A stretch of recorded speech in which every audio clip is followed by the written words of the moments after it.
Hello, hello on this fine Monday. I got your message and I say yes, let us meet today, but I still wanted to make this video because I guess rather than providing new information, what I want to do is kind of merge it together and to see about almost, I guess, combining what's been talked about so far into one video. And I guess in a sense too, to really illustrate the philosophy behind this, the idea behind this. And if I could do this, and I guess this is helping me kind of articulate it better as well. So thanks for being the audience. But in essence, the notion, and it's going to be things you've heard about from the past few days. So I guess here's a recap.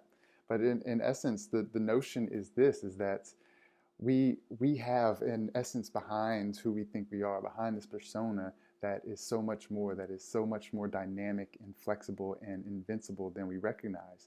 We get so used to this body, we get so used to the persona, we get so used to how we were brought up, what we were taught, what we think is right, without ever really tapping into where those ideas came from. Who taught us this? Who gave us these ideas?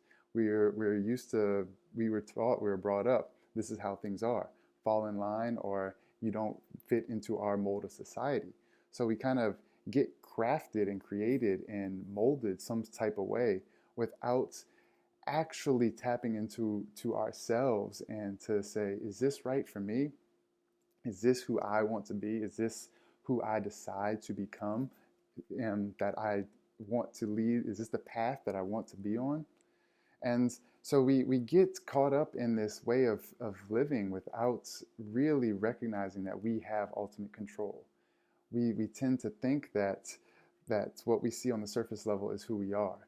And yet, even science has caught up with this and told us that this is not true.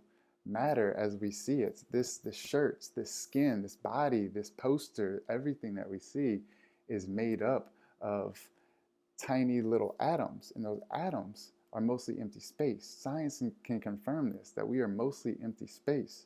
So when we start to ask ourselves, who am I? We can see that we're not the body, we're not the name, we're not anything that is fleeting, we're not the culture that we grew up in, we're not the nationality, we're not the race, we're not any of those things because those aren't real. And again, like this is not just the kind of a floating Eastern philosophy of the Maya, which, if you understand the Eastern philosophy, it's very, very real. That we are not those things. So we have to figure out, who are we? What am I? What are we?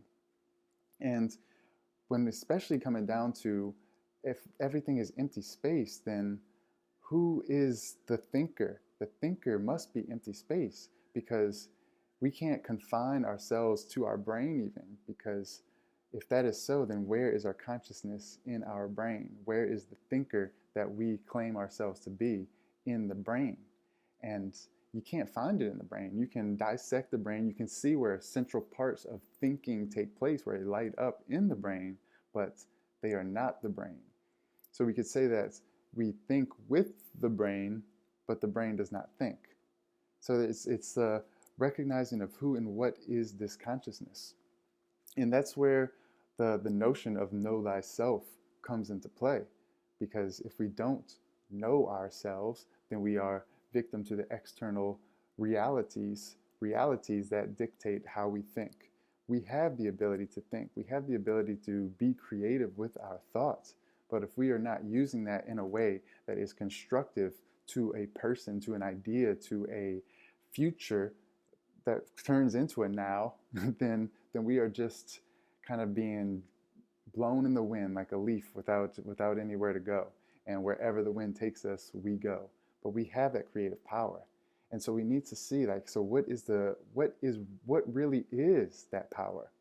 And so we know too that our consciousness has the ability to manipulate matter.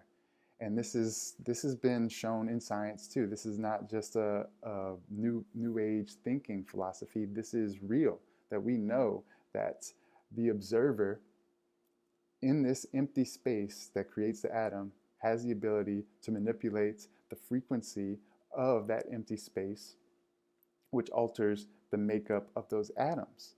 And so when we start to really see that science is telling us that we have creative power, then the question becomes, why are we not utilizing this power? If we can see that this is real, we can see that we have the ability to heal ourselves. We have the ability to, and that's where it becomes most powerful, to heal ourselves. Yes, we want the things outside of us. We want to create a world. We love the notion of law of attraction and creating the life of our dreams. But if we can just recognize first, use ourselves as our own science experiments, and not only on a physical standpoint, but we can see that we can change psychologically.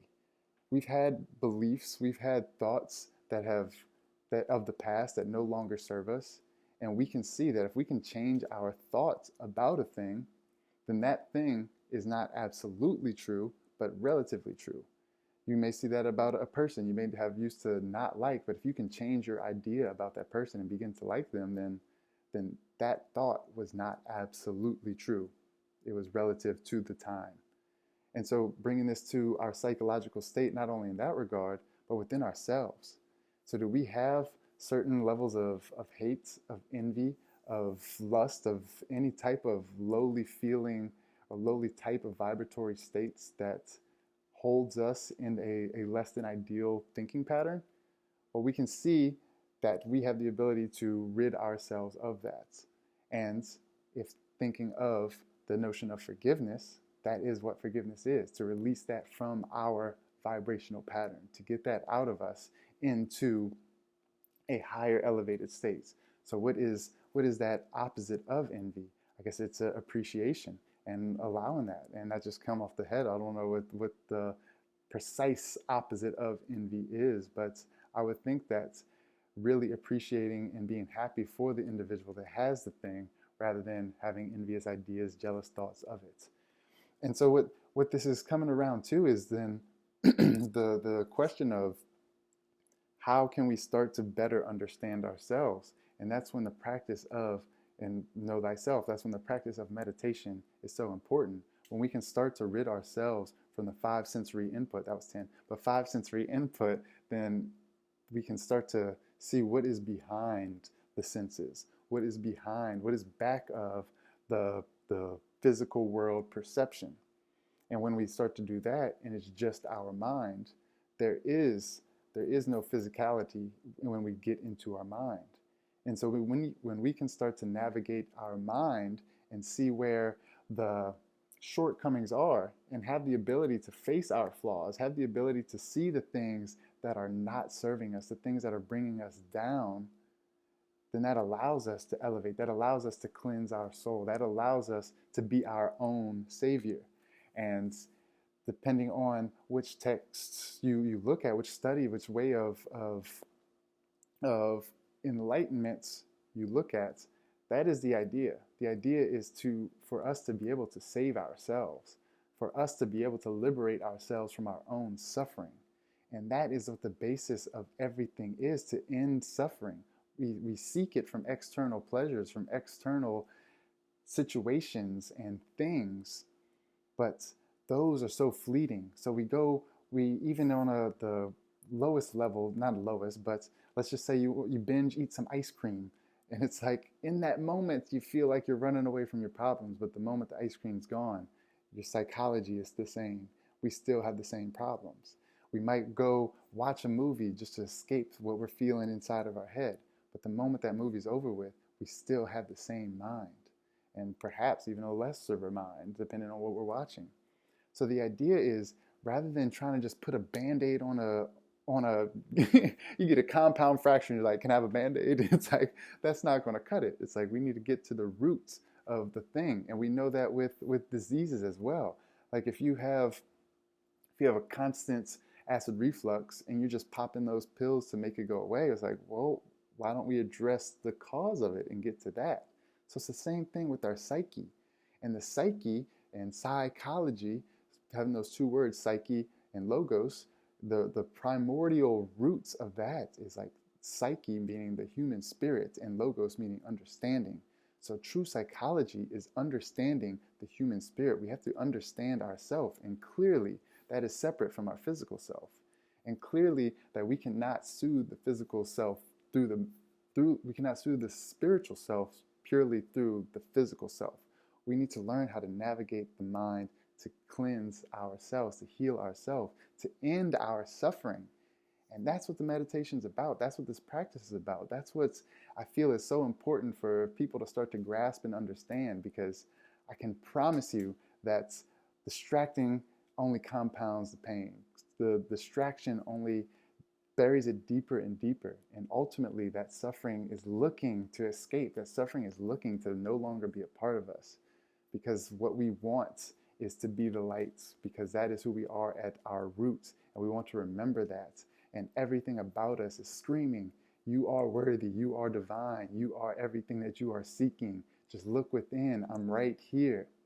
That's everything is right here. And if we can learn to get into that and to allow ourselves to be comfortable with where we are so that we can be who we truly are, then that's, in a sense, the path, the answer to the liberation that we're seeking. I think this sums it up, and I hope that sums it up well, and I hope that rings for you in a way that speaks truth, because this is what I'm trying to convey, and that is the message that I want, that you have the power. There's nothing outside of you that is going to save you. Something may give you a mirror to say, this is how you look at yourself. This is who you are. But there's nothing outside of ourselves that is going to ease our mind, ease our hearts. We have the power. Only us, only we can do that. Only we can navigate through our minds in a way that say, this is what I need to let go of. I want to be who I truly am. I want to step into my light. I want to step into the love that I am. So that is what the idea is, to teach ourselves how we can tap into and remember who we are, and how we can be who we truly are. That felt good to say. Hope it felt good to hear. And if it did, smile a little bigger for me. And I will talk to you soon.